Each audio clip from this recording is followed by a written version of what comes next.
BJP N D A ಸರ್ಕಾರ ದೇಶದಲ್ಲಿ ಅಸ್ತಿತ್ವಕ್ಕೆ ಬಂದಂದಿನಿಂದಲೂ ಕೂಡ ದೇಶದಲ್ಲಿ ಪ್ರತಿಪಕ್ಷ ನಾಯಕರ ಮೇಲೆ ಒಂದು ರೀತಿಯಲ್ಲಿ ದ್ವೇಷ ರಾಜಕಾರಣ ಅಥವಾ ದೇಶದ ಪ್ರಜಾಪ್ರಭುತ್ವ ಸಂಸ್ಥೆಗಳಾದಂಥ ಅಂಗಸಂಸ್ಥೆಗಳಾದಂಥ ಇ ಡಿ ಐ ಟಿ ಮತ್ತು CBIಗಳನ್ನು ದುರುಪಯೋಗವನ್ನು ಪಡಿಸ್ಕೊಳ್ಳೋದ್ರ ಮೂಲಕ ಒಂದು ರೀತಿಯ ದಬ್ಬಾಳಿಕೆ ರಾಜಕಾರಣವನ್ನು ಈ ದೇಶದಲ್ಲಿ ಭಾರತೀಯ ಜನತಾ ಪಕ್ಷ ನಡೆಸ್ಕೊಂಡು ಬಂದಿದೆ.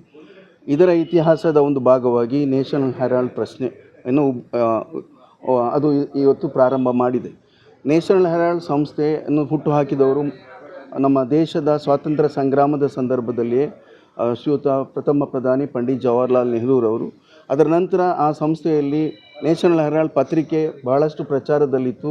ಈ ದೇಶದ ಸ್ವಾತಂತ್ರ್ಯ ಸಂಗ್ರಾಮದಿಂದ ಹಿಡಿದು ಅದರ ನಂತರದ ದಿನಗಳಲ್ಲಿ ಕೂಡ ಬೇರೆ ಬೇರೆ ಭಾಗದಲ್ಲಿ ಅದರ ಎಡಿಷನ್ಗಳು ಹೊರಗೆ ಬರ್ತಾಯಿತ್ತು. ಈ ನ್ಯಾಷನಲ್ ಹೆರಾಲ್ಡ್ ಪತ್ರಿಕೆ ನಷ್ಟದಲ್ಲಿ ಬಂದಾಗ ಅದರ ಕಾರ್ಮಿಕರಿಗೆ ಅಥವಾ ಬೇರೆ ಬೇರೆ ಸಂದರ್ಭದಲ್ಲಿ ಅದಕ್ಕೆ ಸಹಾಯವನ್ನು ಮಾಡ್ತಕ್ಕಂಥ ದಿಕ್ಕಿನಲ್ಲಿ ಕಾಂಗ್ರೆಸ್ ಪಕ್ಷ ಅದಕ್ಕೆ ಸಹಾಯ ಮಾಡಿತು.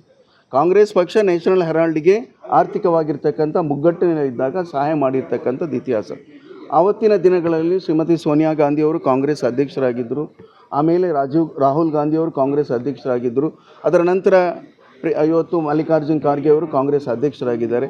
ಅವತ್ತು ಆಸ್ಕರ್ ಫೆರ್ನಾಂಡಿಸರು ಕೂಡ ಕಾಂಗ್ರೆಸ್ನ ಒಂದು ಆಡಳಿತ ಪ್ರಧಾನ ಕಾರ್ಯದರ್ಶಿಯಾಗಿ ಅವ್ರ ಮೇಲೇನೂ ಕೂಡ ಕೇಸು ಇಡಿ ದಾಖಲೆಯನ್ನು ಮಾಡಿತ್ತು. 2-3 ಬಾರಿ ಅವರನ್ನು ಕೂಡ ಕೋರ್ಟಿಗೆ ವಿಚಾರಣೆಗೆ ಕರ್ಕೊಂಡು ಹೋಗಿತ್ತು. ಇವತ್ತು ನಾವು ತಿಳ್ಕೊಂಡ ಪ್ರಕಾರ ಈ ನ್ಯಾಷನಲ್ ಹೆರಾಲ್ಡ್ ಪತ್ರಿಕೆಯಲ್ಲಿ ಬಗ್ಗೆ ಯಾರೂ ಕೂಡ ಅದರ ಕಾರ್ಮಿಕರು ಕಂಪ್ಲೇಂಟನ್ನು ಮಾಡಿಲ್ಲ, ಅದರ ನೌಕರರು ಮಾಡಿಲ್ಲ, ಅಥವಾ ಅದಕ್ಕೆ ಸಂಬಂಧಪಟ್ಟಂತೆ ಯಾವುದೇ ರೀತಿಯ ಪಾಲುದಾರರು ಯಾವುದೇ ರೀತಿಯ ಕಂಪ್ಲೇಂಟ್ಗಳನ್ನು ಎನ್ಫೋರ್ಸ್ಮೆಂಟ್ ಡೈರೆಕ್ಟರೇಟ್ಗೆ ಮಾಡಿಲ್ಲ. ಆದರೂ ಕೂಡ ಎನ್ಫೋರ್ಸ್ಮೆಂಟ್ ಡೈರೆಕ್ಟರೇಟ್ ಸರ್ಕಾರದ ಸೂಚನೆಯ ಮೂಲಕ ಈ ಒಂದು ಸಂಸ್ಥೆಯಲ್ಲಿ ಏನೆಲ್ಲ ನಡೀತದೆ, ಎಲ್ಲಿಂದ ಹಣಗಳು ಬರ್ತದೆ, ಯಾವ ರೀತಿಯಲ್ಲಿ ಇವತ್ತು ಇವರು ಕಾಂಗ್ರೆಸ್ ಪಕ್ಷವನ್ನು ಕಟ್ತಾ ಇದ್ದಾರೆ ಎಂಬುದರ ಬಗ್ಗೆ. ಆದರೆ ಇವತ್ತು ಕಾಂಗ್ರೆಸ್ ಹುಟ್ಟಿ ಇವತ್ತು ಸುಮಾರು 79 ವರ್ಷಗಳಿಂದ ದೇಶದಲ್ಲಿ ಆಡಳಿತ ಮಾಡ್ತಾ ಇದೆ. 138 ವರ್ಷಗಳ ಇತಿಹಾಸ ಕಾಂಗ್ರೆಸ್ ಪಕ್ಷಕ್ಕಿದೆ. ಆದರೆ ಇವತ್ತು ಭಾರತೀಯ ಜನತಾ ಪಕ್ಷ ಇವತ್ತು ಈ ದೇಶದಲ್ಲಿ ಅಸ್ತಿತ್ವಕ್ಕೆ ಬಂದು ಮತ್ತು ಸ್ಥಾಪನೆ ಆಗಿ ಸುಮಾರು ಒಂದು 20-25 ವರ್ಷಗಳ ಇತಿಹಾಸ ಇರತಕ್ಕಂಥದ್ದು. ಈ ದೇಶದಲ್ಲಿ ಭಾರತೀಯ ಜನತಾ ಪಕ್ಷದ ಆಸ್ತಿಗಳೆಷ್ಟಿದೆ, ಆ ಆಸ್ತಿಗಳ ಒಟ್ಟು ಅವರಿಗೆ ವಿದೇಶದಿಂದ ಸ್ವದೇಶದಿಂದ ಬಂದ ಆದಾಯಗಳೆಷ್ಟಿದೆ, ಇದರ ಲೆಕ್ಕಾಚಾರದ ಬಗ್ಗೆ ಇವತ್ತು ಯಾರೂ ಕೂಡ ಮಾತಾಡ್ತಾ ಇಲ್ಲ. ಅವರು ಕೋಟ್ಯಾಂತರ ರೂಪಾಯಿ ವೆಚ್ಚದಲ್ಲಿ ಇವತ್ತು ಅವರ ಆಸ್ತಿಯನ್ನು ಹೊಂದಿದ್ದಾರೆ.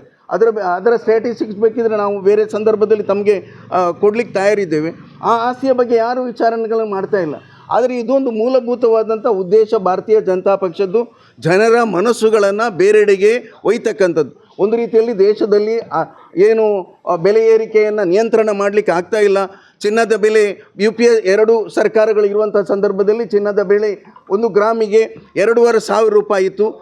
ಒಟ್ಟು 1 ಪವನಿಗೆ ಸುಮಾರು 25,000 ರೂಪಾಯಿ ಇತ್ತು. ಇವತ್ತು ಚಿನ್ನದ ಬೆಲೆಗೆ 1 ಲಕ್ಷಕ್ಕೆ ಮುಟ್ಟಿದೆ. ಇವತ್ತು ಚಿನ್ನ ಈ ದೇಶದ ದೊಡ್ಡ ಸೊತ್ತಾಗಿದೆ. ಬೇರೆ ಬೇರೆ ಸಂದರ್ಭದಲ್ಲಿ ಚಿನ್ನವನ್ನು ಮಾರಾಟ ಮಾಡಿದ ಸಂಘವನ್ನು ಡಾಕ್ಟರ್ ಮನಮೋಹನ್ ಸಿಂಗ್ ಅವರು ಚಿನ್ನವನ್ನು ವಾಪಸ್ ತಂದು ಇಟ್ಟಿರ್ತಕ್ಕಂಥ ಇತಿಹಾಸ ಇರ್ತಕ್ಕಂಥದ್ದು UPA ಸರ್ಕಾರಕ್ಕೆ. UPA ಸರ್ಕಾರ 1 ಮತ್ತು 2ರ ಅವಧಿಯಲ್ಲಿ ಈ ದೇಶದ ಅರ್ಥವ್ಯವಸ್ಥೆ ಸಂಪೂರ್ಣವಾಗಿ ಒಂದು ರೀತಿಯಲ್ಲಿ ನಮ್ಮ GDP ಭಾಳಷ್ಟು ಮೇಲೆ ಬಂದಿತ್ತು. ಅಂತಾರಾಷ್ಟ್ರೀಯವಾಗಿ ಮಾರುಕಟ್ಟೆಯಲ್ಲಿ GDP ಭಾಳಷ್ಟು ಎತ್ತರಕ್ಕೆ ಏರಿತ್ತು. ಆದರೆ ಇವತ್ತು GDP ಸಂಪೂರ್ಣವಾಗಿ ಕುಸಿದಿದೆ. ಇದಕ್ಕೆ ಇವತ್ತಿನ ಈ ದೇಶದ ಅರ್ಥವ್ಯವಸ್ಥೆ ಪ್ರಮುಖ ಕಾರಣ. ಈ ಒಂದು ಸಂದರ್ಭದಲ್ಲಿ ಒಂದೊಂದೇ ಅಸ್ತ್ರವನ್ನು ಇವತ್ತು ಒಂದು ಕಡೆಯಲ್ಲಿ ವಕ್ಫ್ನ ಕಾಯ್ದೆಗಳು ಬಂತು, ಯಾರೂ ಕಂಪ್ಲೇಂಟ್ ಕೊಟ್ಟವರಿಲ್ಲ, ಯಾರೂ ವಿಚಾರವನ್ನು ತಿಳಿಸಿದವರಿಲ್ಲ.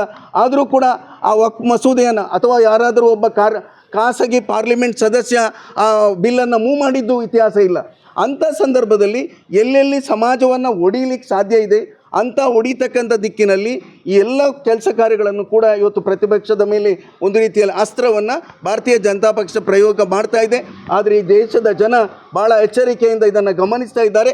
ಖಂಡಿತವಾಗಿ ಇದು ಅವರಿಗೆ ಒಂದಿನ ಮುಳುವಾಗ್ತದೆ ಎಂಬುದನ್ನು ಕೂಡ ಈ ಸಂದರ್ಭದಲ್ಲಿ ಉಲ್ಲೇಖ ಮಾಡಲಿಕ್ಕೆ ಬಯಸ್ತೇನೆ. ಆದ್ದರಿಂದ ಆಸ್ಕರ್ ಫೆರ್ನಾಂಡಿಸರಾಗಲಿ, ಆಸ್ಕರ್ ಫೆರ್ನಾಂಡಿಸರ ಜೀವನ ಎಲ್ಲರಿಗೂ ಗೊತ್ತಿದೆ.